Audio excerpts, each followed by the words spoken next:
If you boarded a plane in the 1920s, there was a 1 in 666 chance you'd die. Today, that risk has dropped to 1 in 2.4 million, a 15,000-fold improvement. Meanwhile, medical errors inside hospitals, including operating on the wrong person, administering the wrong drugs, or leaving objects inside patients, cause between 250,000 and 400,000 deaths in the US every year. That's the equivalent of 2 fully loaded jumbo jets crashing every 24 hours. After reading Black Box Thinking by Matthew Syed, I realized the key difference between aviation's incredible progress and medicine's ongoing crisis is that pilots and aviation specialists learn from mistakes immediately, while many medical professionals dismiss their mistakes. It's not because doctors don't care. Quite the opposite. They dedicate their lives to saving people, but they fall victim to the same psychological bias we all do: cognitive dissonance. Like most of us, doctors see themselves as highly trained, hardworking, and competent people. So when they accidentally harm a patient, that truth is too painful to accept, and their brains manufacture a host of rationalizations, like the patient wasn't in great condition to begin with, or we can't be 100% sure the mistake caused harm, so we don't need to report it. Doctors frame mistakes as one-offs to avoid eroding their competent self-image, but at the cost of learning and preventing potentially thousands of similar mistakes in the future. However, the aviation industry has found a way to bypass this human flaw and make incredible progress. For starters, the aviation industry destigmatizes mistakes by assuming every error is a system error. If a tired pilot makes an error, an airline doesn't blame the individual. It assesses the flaws in the pilot scheduling system and adjusts it to ensure pilots get more rest between shifts. Similarly, when military pilots crash-landed several B-17 bombers, they didn't just fire the pilots. Instead, they examined the cockpit design and discovered that identical levers placed side by side, one controlling the flaps and the other the landing gear, were causing accidents during landing. By redesigning the cockpit layout, they reduced pilot errors. The aviation industry also makes it harmless to admit mistakes. If pilots make an error during a flight, automatic on-flight data monitors anonymously issue reports so pilots don't fear repercussions. And pilots voluntarily report any errors the monitors miss because all aviation personnel are immune from punishment if they report mistakes within 10 days. Thousands of accidents are prevented each year because mistakes are openly shared, quickly analyzed, and system updates are made to improve millions of future flights.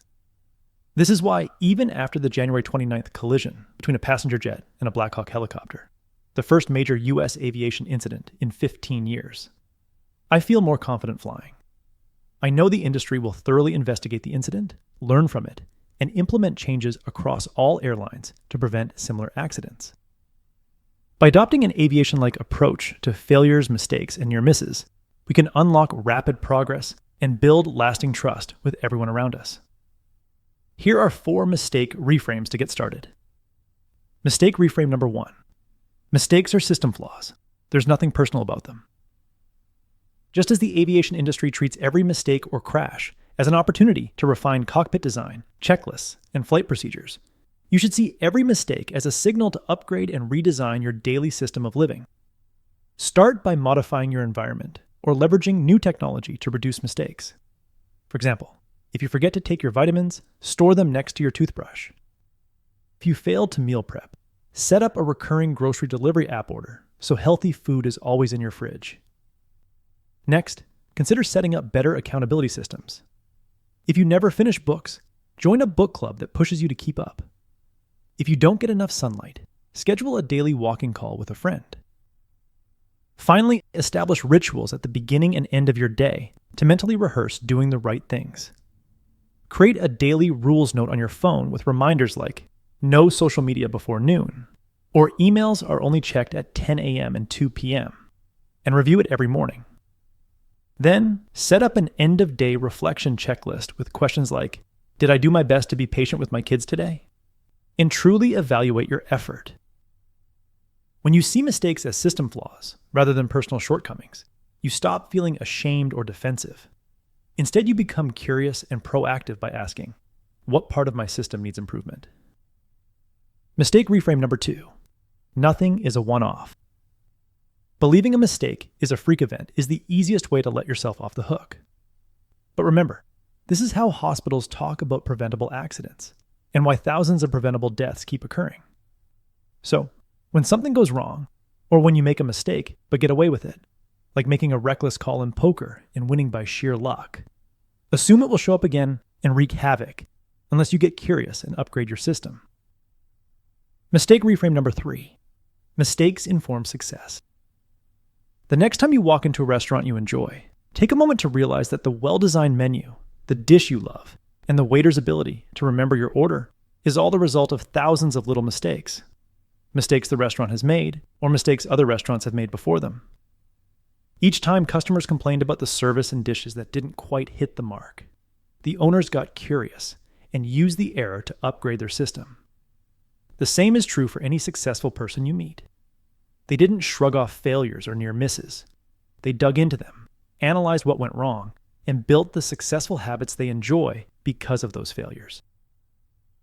The difference between where you are today and where you could be in 5 years is the number of mistakes, near misses, and poor performances you're willing to analyze and turn into actionable lessons. Mistake reframe number 4. Mistakes are confidence builders. In 1998, David Beckham stood ready to take a must-make free kick in the final minutes of a Manchester United game. The pressure was crushing. Months earlier, he'd made a World Cup blunder that earned him death threats from fans. Now, he could either redeem himself or let down his club fans too. But Beckham remembered the 10,000 free kicks he had practiced as a kid. He recalled how all his failed attempts had taught him to strike the ball precisely where he wanted it to go. He knew the pattern he had experienced in his backyard all those years ago would repeat itself now. Fail, fail, fail, succeed. Michael Jordan said it best in his classic Nike commercial. "I've missed more than 9,000 shots. I've lost almost 300 games. 26 times I've been trusted to take the game-winning shot and missed. I've failed over and over, and that is why I succeed." Most people believe mistakes and failures erode confidence. But the truth is, when you step onto the court or into the boardroom with more lessons learned from past mistakes than those around you, you experience rock-solid confidence. In the end, we must stop running from mistakes. The cost of ignoring them is devastating. Let the thousands of preventable deaths in the medical field serve as the ultimate warning. It's time to adopt the aviation industry's attitude toward mistakes. View every error as a trigger to upgrade your environment, technology, habits, or mental checklists. Live as though no mistake is a one-off, and that each error you make is a success accelerator when used wisely.